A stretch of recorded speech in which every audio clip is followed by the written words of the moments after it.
Now it is time for our final race of day one, round one of the 2026 Karting Champions League Winter Series. We turn our attention to the shifter class as the sun is fast setting here in the Limburg region of Belgium. Tommy van der Stroy's twice a heat winner so far. Can he make the three-peat here this afternoon? He starts from pole position. And he's joined by Gil Mertens alongside on the front row. Mika van der Paven and Jeffrey Fixer, row 2. Alois Girardet and Milan van Vinden, row 3. Samuel Lullier and Kevin Stayhauer, row 4, with Sam Claes and Lenny Robiot-Lagache rounding out the top 10. Jens Ter and Louis Esser rounding out the top 12, ahead of Mick Blankensport and Luca Prima. Then we have Tanja Chirelli and Nick Plumers ahead of Anders Elkje and Kane Ince, with Christopher Saxe and Martin Versteeg rounding out the top 20. Milo Bugenhout and Bas Schuden round out row 11 ahead of Daniel Zylstra, and Zico Oosterhoff rounding out row number 12. Robin Glieren brings up the rear of the field as Jean Lullier no longer a participant in this weekend's proceedings, I'm afraid. So 25 runners and riders will take to the standing start as we've seen in the previous two heats here at this 1,360 metre clockwise circuit. And with regards to your question, NBL 78 karting, the S125 is done in certain championships across the Iami family.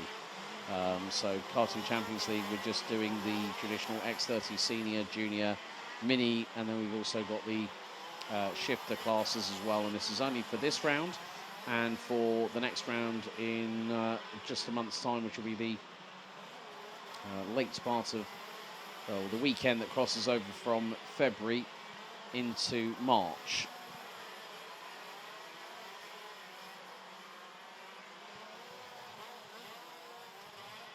There is a bit of tension in the air. This is the last race.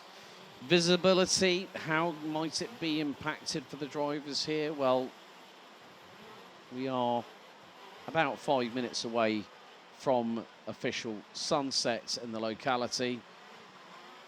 But the drivers now will make their way onto the start-finish straight and line up the counter on the Digi flag, gleaming brightly. And for those that have just joined us, once everyone is lined up, we will have a green flag showing at the back. The drivers will then be instructed to look at the 4 lights that will ignite in sequence. And yes, standing starts are always crazy. But 10 minutes plus an additional lap, the revs will start to build. At the back, green flag shown. Drivers instructed to look at the lights. 1, 2, 3, 4. They're out. We're racing. And a bad start from Tommy van der Stroy's. Gil Mertens got the whole shot there. It was a difficult one to call, but they already, straight away, it was Tommy van der Stroy's that didn't time the start well. And Gil Mertens rocketed straight ahead. It was quite easy to see from the drone shot behind the field as they went through into turn 1. And that is just how quickly things can go. I've seen it where karts have collected each other, especially with the German Kart Championship at München last year. The pole sitter dumped the clutch, didn't go forward, and the guy behind him caught the left rear wheel and went flying. But there's one, oh right, someone's gone off just off of the exit of turn 8, and it's beached in the grass. I'm wondering who that is. Sam Claes has not come through, and I think Zico Oosterhoff was the kart that also came to a slow stop. Sam Claes is out of heat 3, I'm afraid. But at the moment, it is Gil Mertens that leads. There is Sam Claes walking away from turn 8. So Gil Mertens leads the way. Tommy van der Stroy is after that very poor start from pole position. And yes, NBL 78 karting, there are track limits. Any runoff area you take is an automatic 5-second penalty as Van der Stroys gets his way through on Jeffrey Fixer. And here comes Kevin Stayhauer to add fuel to the fire. A bit further back, looked like somebody else. It might have been Samuel Luyet that just lost a bit of ground as Louis Esser gets steamrolled up the inside. There comes Jens Tuer up the inside of Mika van der Pavet through at turn 10, and joining them is Alois Girardet from France. So the gloves are off here in the shifters class, but it's from 5th backwards.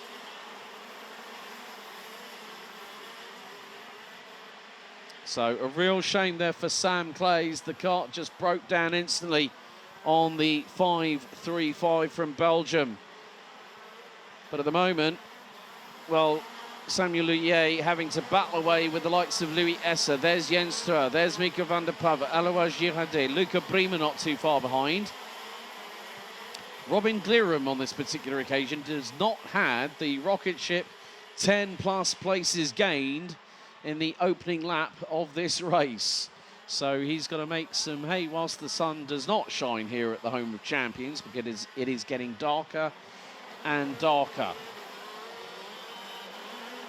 24 runners still going. Temperature still around about the 8 or 9 degrees centigrade mark.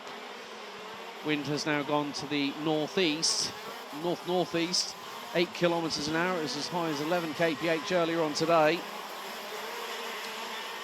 But now, well, Van der Stroys has gotten past Gil Mertens and has decided, that's it, I've had enough, see you all later. He's gone, he's up the road by 1.5 seconds, which in some cases, some KZ drop. Oh, sparks flying from the undercarriage of the chassis from Jeffrey Fixer as he went off at turn 3, 2 wheels into the grass, and the middle of the chassis must have scraped some of the paint off from the Mach 1.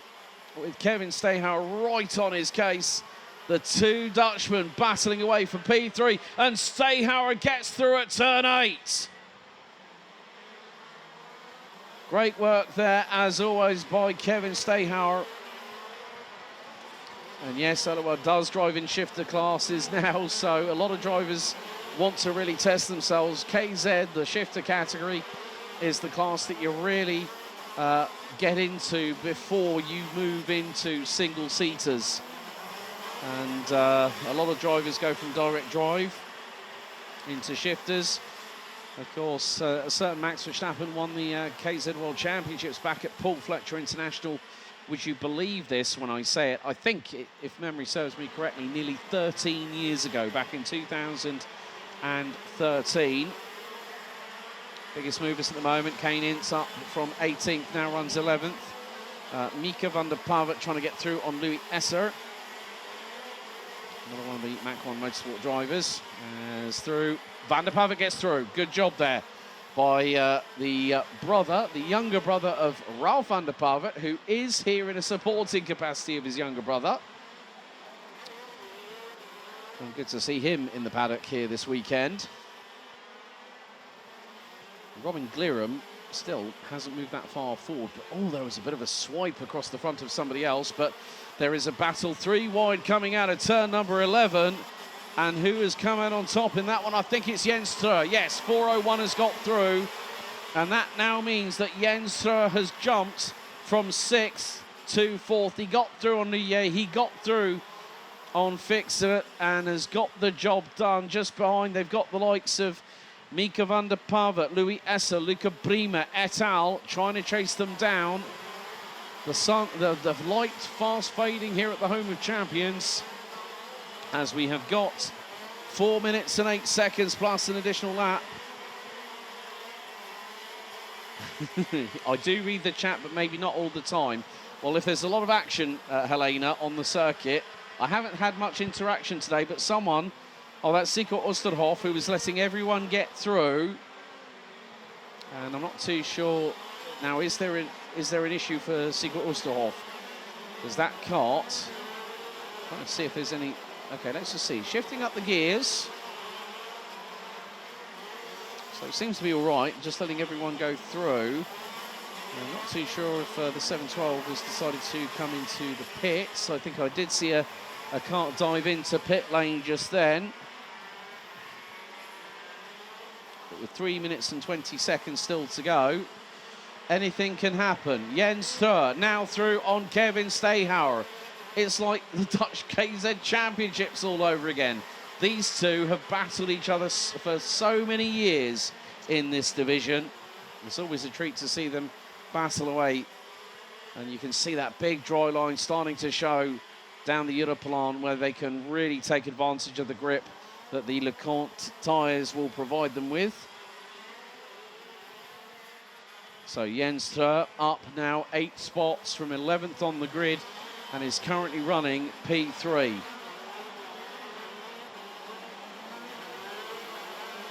But Tommy van der Stroys has more than checked out. He's 4.7 seconds up the road. He's just put in the fastest lap of the race, and we've gone under the 1 minute threes. 1 minute 2.667 by the Flying Dutchman at the front end of the field in the 4:54 for MP Kart Racing Team. Yes, indeed. You know what, to see him from what he's achieved over the last 2 years, Helena, Mick has done a really, really good job, and he's trying to get to grips with this kart, I'm sure, but still, he's got a big amount of opposition against him. So well played to him for giving it a go, and not giving up, just trying to push as hard as you can, because this is such a difficult category. It's the most, it strains, in terms of physicality, this is the most brutal type of karting you can get yourself involved in as a racer. So the big thing is, Gil Mertens, you might want to watch your backside in a few moments' time, because Jens Steur has just taken over a second out of Gil Mertens in Sector 1, and he's right with him as Jeffrey Fixer's got Alois Girardet trying to go up the inside. Jens Steur has got through on Gil Mertens, and he took over 1.6 seconds out of the 5:34. The gap was about 1.3. Jens Steur this time around has got through, and he's pulling away. But with the way things are going, Tommy van der Stroys, he won the first race by 0.7 of a second. He won race 2 by over 7.3 seconds. Now we're at the cusp of he could be north of 8 seconds by the time we hit the checkered flag, as there are 35 seconds still to go, plus an additional lap. Samuel Lullier has got through on Kevin Stayhauer for 4th position, but it's 2 laps remaining, as van der Stroys has already crossed the line. Buggenhout has just gone through in the 4:04, and we've had a drama further back. 4:12, Christopher Zaxer and Lenny Robiola-Gash in the 4:51 are out, and they were both running close to the top 10. And yes, they are all on the same tyres. They're all under part fermé conditions from what I understand, but Tommy van der Stroys, next time around, his lead is now 8.1 seconds, as we will very shortly be heading underneath darkness's spell. Jens Steur has done a sterling job to get himself to the front end of the field. A difficult race in terms of qualifying yesterday afternoon for the man in the 4:01 on the Grok Promotion chassis, but Tommy van der Stroys will start the final lap and gets through. I think that will probably be on Nick Bloomers, but Tommy van der Stroys changed allegiance ahead of the 2026 season, decided to go with MP. And he's making his way at high velocity down the Europlan into turn 6, on the brakes, downshift, over the curbing. And then again, just sort of modulate that throttle. Don't go too all guns blazing coming out of the corner until you know that you can point and then really rip up the gears. You've got to pull the lever back to shift up. Down the gearbox again by pushing the lever forward. But Tommy van der Stroys, pole position by over 0.32 of a second yesterday afternoon, and now just over 12 hours later, he comes across the line. It's a clean sweep for Tommy van der Stoys. And what's the winning margin? Jenstra, 7.9 seconds after 11 laps. Jenstra made his way from 11th to finish second. Gil Mertens P3, Sam Luyer, Kevin Stayharrell round out your top 5. The last 2 made up 3 places apiece. Jeffrey Fixer, Mika van der Pavet, Alois Girardet, Louis Esse and Luca Prima complete your top 5, your top 10. Milan van Vinden, Kane Ince, Tanja Cirelli, Daniel Zylstra made up 9 places to finish 14th ahead of Mick Blankerspoor, who had another top 15 finish this weekend. Well done to Mick in the 414. Martin Versteeg, Bas Schouten, Anders Elkier, Robin Glirum and Nick Primers round out your top 20. Milan Bogenhout and Sigurd Osterhoff completes the 22 finishers, and unfortunately, with 3 laps to go, Christopher Zaxa and Lenny Hobiola-Gash end up making contact, and both are out of the race, with Sam Clays getting as far as the exit of turn 8 on lap 1 before his race came to an abrupt end. But van der Stoys dominates once again here in the shifter division.